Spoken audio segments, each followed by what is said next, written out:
साल का जो होना चाहिए शिक्षा में, अगर हम लोग ग्रेजुएशन करना चाहें तो 3 साल का कोर्स होता है, आप कम से कम 5 से 6 साल लग जाते हैं। तो इन दोनों पॉइंट के लिए आप क्या करने वाले हैं? देखा जाए, राष्ट्रीय शिक्षा नीति 1986 में लागू हुआ, उसके बाद जो अभी चल रहा है शिक्षा का निजीकरण होने ही वाला है। और निश्चित रूप से मैं समझता हूँ कि इसके लिए राज्य सरकार जवाबदेह है कि जो मानक राष्ट्रीय शिक्षा नीति में 40:1 का लागू किया सरकार ने, उसके अनुरूप में किसी प्राइमरी विद्यालय में शिक्षक नहीं है। वही स्थिति राधा कृष्ण गोयनका कॉलेज का है। कॉलेज में केवल और केवल फॉर्म भरना और उससे परीक्षा पास करना बाकी। 1200 विद्यार्थी जहाँ पास करते हैं वहाँ टीचर 4 है। निश्चित रूप से इस व्यवस्था को हम ठीक करने का काम करेंगे। जो दूसरी चर्चा आपने कहा कि जो अस्पतालों में दवा नहीं रहता, अस्पताल आपराधिक घटना घटेगा, निश्चित रूप से प्रशासन तक विफल है। हम तो बार बार कहते रहे हैं कि सरकार के जो मुलाजिम है, सरकार के जो नौकरशाह है, वो इस षड्यंत्र में लगे हुए, वो चाहते हैं कि अपराध बढ़े। हम आपके माध्यम से बताना चाहते हैं कि माननीय पुलिस अधीक्षक सीतामढ़ी ने जिला समाहर्ता के समक्ष कहा कि हम सभी प्रत्याशियों को मांग के अनुरूप सुरक्षा मुहैया करा देंगे, परंतु आज प्रचार खत्म हो गया, मुझको सुरक्षा नहीं मिला। तो निश्चित रूप से ये प्रशासन के लोग उदासीन है, जो चाहते हैं कि घटना घटे, इसमें ये अपना मर्डरगश्ती करते हैं। निश्चित रूप से सरकार और प्रशासन की विफलता है जो घटना है।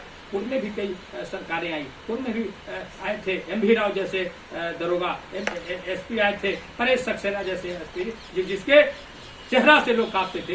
ये प्रशासन तंत्र फेल है और सारे अपराध का जड़ प्रशासन और प्रशासनिक तंत्र है। इनकी उदासीनता का ये परिणाम। एक सवाल और भी है आपसे कि यहाँ पे देखते होंगे आप भी कि लगातार जो है प्लान, कोरोना महामारी जैसी घटना, और उस कोरोना महामारी में लोगों के जो प्लान में जो हालात हुआ है कितना बदतर था। तो क्या ऐसा किया जा सकता है अपने बिहार में, खास करके अपने सीतामढ़ी के लिए ऐसा क्या होगा जिससे पलायन रुके, बेरोजगारी की जो समस्या है वो खत्म हो? देखा जाए, बिहार पहला ऐसा राज्य बना पूरे देश में जहाँ के मुख्यमंत्री इतना निरंकुश हो गए, जिसने लिख दिया बिहार के बॉर्डर पर नो एंट्री फॉर बिहारी, जैसे बिहार उनका घर हो। मैंने कोई घटना घटती है या कहीं से कोई बात होता है तो लोग अपने घर में आता है, लेकिन माननीय मुख्यमंत्री जी ने बिहारी को एंट्री करने से रोक दिया। निश्चित रूप से समय बिहार की जनता इसका जवाब देगी। हाँ, एक बात जरूर है कि कोरोना काल में जो लोग आए, बड़े पैमाने पर उनका पलायन हो चुका। वो लोग, क्योंकि यहाँ कोई रोजगार नहीं है, कृषि मर गया है, कृषि माने मौसम के अनुरूप जूझ रहा है, सुखाड़ और बाढ़ के बदले, इस कारण से कृषि की संभावना नहीं है। जनता अगर ताकत देगी तो धार्मिक सर्किट का विकास होगा, लाखों लाख लोग रोजगार में आ जाएंगे। दूसरी तरफ जो यहाँ मृत प्राय जो लक्ष्मणा नदी है, उसकी अगुवाही नेपाल की सरकार से बात करके हम घूम रहे थे, वाल्मीकि नगर गए थे एक बार, वहाँ का डैम को देखा था। अगर उस तरह की सरकार से बात करके और यहाँ पनबिजली का उत्पादन किया जाए तो हजारों हजार लोग रोजगार में आ जाएंगे। और जो बिजली होगा, जिस तरह अन्य राज्यों में, हरियाणा, पंजाब में नहर के द्वारा समय से पानी आता है, समय से पानी जाता है, तो निश्चित रूप से जनता की ताकत से हम उस व्यवस्था को भी खड़ा करेंगे। तो जब कृषि सत्ता और ऋषि सत्ता दो हमारी परंपरा रही है, कृषि सत्ता को ठीक हो जाएगा, ऋषि सत्ता जिसमें धार्मिक स्थल का विकास है वो ठीक हो जाएगा, गुरुओं का सम्मान हो जाएगा, अस्पतालों में दवा और फिर स्कूलों में शिक्षा की व्यवस्था हो जाएगी। तो निश्चित रूप से सीतामढ़ी से जो प्रकाश होगा वो बिहार को बदलने का। जिले की एक और सबसे बड़ी समस्या है, हर बार बाढ़ के भीषण बाढ़ के चपेट में हम लोग आते हैं। इससे कहीं न कहीं लोगों की तो जो आम जनता की समस्या है और किसानों की जो फसल है वो पूरी की पूरी तरह से क्षति हो जाती है। और ये हालात हैं, कब तक हमारे जिले के लिए चलेगा? अगर आप लोग भारतीय सब लोग पार्टी के आप प्रत्याशी हैं, आप विधायक के रूप में अगर सीतामढ़ी से चुने जाते हैं तो इसका कोई अस्थायी समाधान निकाल पाएंगे? देखा जाए, सरकार के कैलेंडर में, बिहार सरकार के कैलेंडर में तय है 15 मई से 25 जून तक फ्लड फाइटिंग स्कीम है, जिसमें करोड़ों करोड़ रुपया राज्य सरकार देती है। उसमें पड़े हुए हैं आपदा में, बाढ़ से पूर्व लड़ने की तैयारी है 15 मई से 25 जून तक। लेकिन बांध की मरम्मत नहीं होती है, बाढ़ का निदान नहीं होता है। यहाँ के अधिकारी वहीं के मिट्टी को काट के वहीं पर रखता है, जिससे करोड़ों करोड़ रुपया बारा न्यारा होता है। इस व्यवस्था को पहले बदलने का काम करेंगे और दूसरी तरफ जो नेपाल की सरकार है उससे बात करके बाढ़ का स्थायी निदान हो, इस दिशा में प्रयास होगा। समाज सुधार के लिए अभी की जो वर्तमान सरकार है वो शराबबंदी की थी, कितना लगता है कि आपको ये सफल हो पाया? देखा जाए शराबबंदी पूरी फेल है। आपने देखा होगा एक वीडियो आया था जिसमें सरकार के 11 विधायक रंगरेलिया मना रहे। अभी हालात ऐसी है कि 200 का दारू 2000 में घर में आराम से पहुंचता है। बिहार सरकार का जो दारू बंदी स्कीम है वो बिल्कुल फेल है। हम एक उदाहरण देना चाहते हैं। एक हमारे मित्र हैं, कम्युनिस्ट पार्टी में थे, अभी किसी पार्टी से चुनाव लड़ रहे हैं, नवल किशोर राउत। हम उनके घर पे गए थे, भोजन पॉलिटिकल रिश्ता उनसे हमारे हैं। भोजन की थाली जब आई उसी बीच में एक बच्ची को उन्होंने बुलाया और पूछा कि उन्होंने कहा कि उदाहरण आपको देते हैं।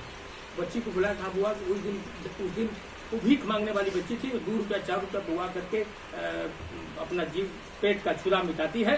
उससे पूछा उस दिन तुमको दिया था झोला में क्या था? कहा लाल रंग का बोतल था। 2 दिन होता है, 20 रुपया मुझको देता है, मैं देता हूँ। मतलब सरकार के इशारे पर और जो षड्यंत्र है, एक बड़ा षड्यंत्र है दारू गिरोह का, वो बच्चे से जो भीख मांगने वाला बच्चा है 2 रुपया जो 10 रुपया मांग के अपने क्षुधा को मिटाने का काम करता है, उस बच्चे से दूध के बदले 20 दे करके दारू का तस्करी करा रहा है। ये बॉर्डर पर निश्चित रूप से सरकार और व्यवस्था इसमें पूरी फेल है। जनता की ताकत मिली तो निश्चित रूप से इस व्यवस्था को भी बदलने का काम करेंगे। हमारे इस सीतामढ़ी की आवाज का खास कार्यक्रम होता है नेताजी कहिए। इसमें तो हम लगातार सवालों के बौछार करते चले गए। इस कड़ी में हम यही भूल गए कि आपका छात्र जीवन कैसा रहा, राजनीतिक करियर कैसा रहा और आपका परिचय क्या है, बता ही दीजिए। देखा जाए छात्र जीवन हमने शुरुआत किया, समता पार्टी बनी थी, उसी समय समता भाजपा गठबंधन से नया बिहार बनाना है, अटल बिहारी वाजपेयी को जोड़ने नारा का माना है, ये नारा हमने लगाया और इसी सीतामढ़ी से छात्र से ही हमने नगर अध्यक्ष थे। फिर बाद में छात्र के कार्यकारी अध्यक्ष बने जनता दल यू में। फिर अपने पार्टी में जहां हम पढ़ाई कर रहे थे वहां भी छात्र नेता के रूप में थे और बाद के दिनों में जब परिस्थितियां बढ़ती चली गई तो फिर अभी जिस पार्टी से हम प्रत्याशी हैं उस पार्टी के हम जिलाध्यक्ष हैं। पहले राष्ट्रीय लोक समता पार्टी में थे, जहाँ से प्रमुख सचिव थे और मैं समता मूलक समाज के पक्ष में हूँ। अंतिम व्यक्ति को न्याय मिले, जिसकी कल्पना हमको हमारे बाप दादों का था, वैसा बिहार बने, उसी मुतालिक मैं दिन रात प्रयास करता हूँ। घटना चाहे सिवान में हो, घटना देश में कहीं भी हो, अगर अन्याय कहीं होता है, जुल्म होता है तो मैं उसका प्रतिकार निश्चित रूप से करता हूँ। भगवान से भी मैं यही मांगता हूँ कि मुझको अन्याय से लड़ने की शक्ति दो और कुछ नहीं, धन दौलत नहीं मांगता हूँ, अन्याय से लड़ने की शक्ति दो और निश्चित रूप से जनता की ताकत से हम इस अन्याय के खिलाफ लड़ते रहेंगे जब तक मेरा सांस है, जब तक मेरा जिंदगी है। प्रचार प्रसार आज तो थम जाएगा पूरी तरीके से। 3 तारीख को यहाँ वोटिंग भी है।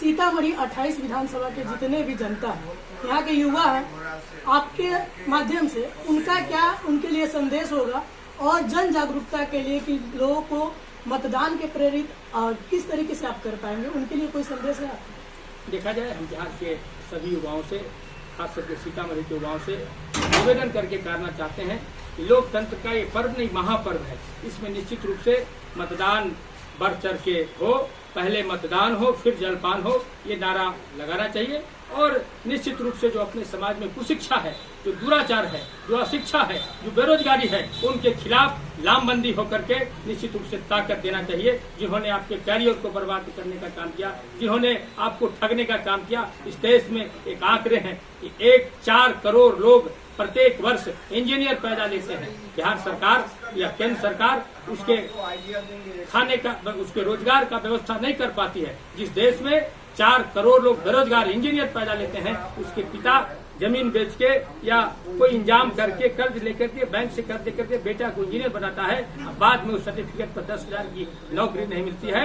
वैसे नौजवानों को निश्चित रूप से इस व्यवस्था को बदलने के लिए गुस्सा करना चाहिए और 3 तारीख का जो महापर्व है उसमें ईवीएम में ताकत देना चाहिए ताकि व्यवस्था बदले। और नौजवानों को खास करके हम इस पर भी आग्रह करना चाहते हैं कि आजादी के इतने वर्ष के बावजूद भी बिहार में पढ़ने का कोई माकूल व्यवस्था नहीं है। बड़े संख्या में लाखों करोड़ लोग हमारे दूसरे प्रदेश में पढ़ते हैं और बिहार में शिक्षा का व्यवस्था नहीं है। अभी अरस्तु जैसे लोग यहाँ के दर्शन का केंद्र होते थे, वैसा बिहार अगर बनाना है तो उसको ताकत देना है। हम बदलने का काम करेंगे। नौजवानों से हम निवेदन करना चाहते हैं, जगिए, लड़िए अपने इच्छा शक्ति के लिए, अपने ऋषि सत्ता, कृषि सत्ता, बेरोजगारी को स्कूलों में पढ़ाई के लिए, अस्पतालों में दवाई के लिए, बेरोजगारी के निदान के लिए आप लड़िए और 3 तारीख का जो महापर्व है उसमें ताकत दीजिए।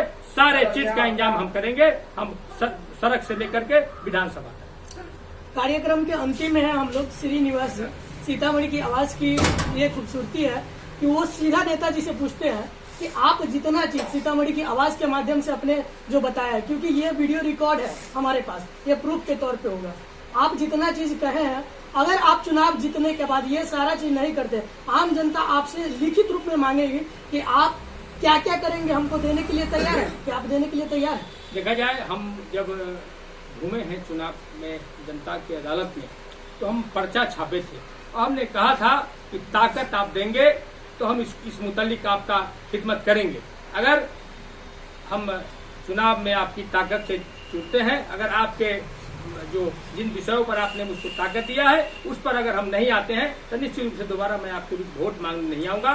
और ये लड़ाई अंतिम लड़ाई होगा। अगर आपके जिस मुतालिक हमने आपको निवेदन किया है कि आपको ताकत दीजिएगा, इन सब विषयों पर हम निदान करेंगे। अगर जनता मुझसे अगर मांगती है कि सर्टिफिकेट, हमने कहा कि वोट मांगने दोबारा नहीं आवेंगे। अगर आप जो हमको ताकत दीजिएगा उसका दुरुपयोग होगा, या फिर शिक्षा, या फिर स्वास्थ्य, या फिर बेरोजगारी, या जो बात हमने कहा है उसका निदान नहीं हुआ, तो मैं इसके बाद वोट मांगने जनता के बीच नहीं जाऊंगा। अंतिम लड़ाई होगी। नेताजी का ये कार्यक्रम में अभी हमारे साथ भारतीय सब लोग पार्टी के उम्मीदवार सीतामढ़ी से श्रीनिवास कुमार मिश्रा जी थे। आगे बने रहिए इसी तरीके से सीतामढ़ी की आवाज के साथ। अगले एपिसोड में हमारे अगले नेताजी होंगे और उनसे आपको उन सारी चीजों के बारे में पूछेंगे जो आम जन सरोकार से जुड़ी होगी। धन्यवाद।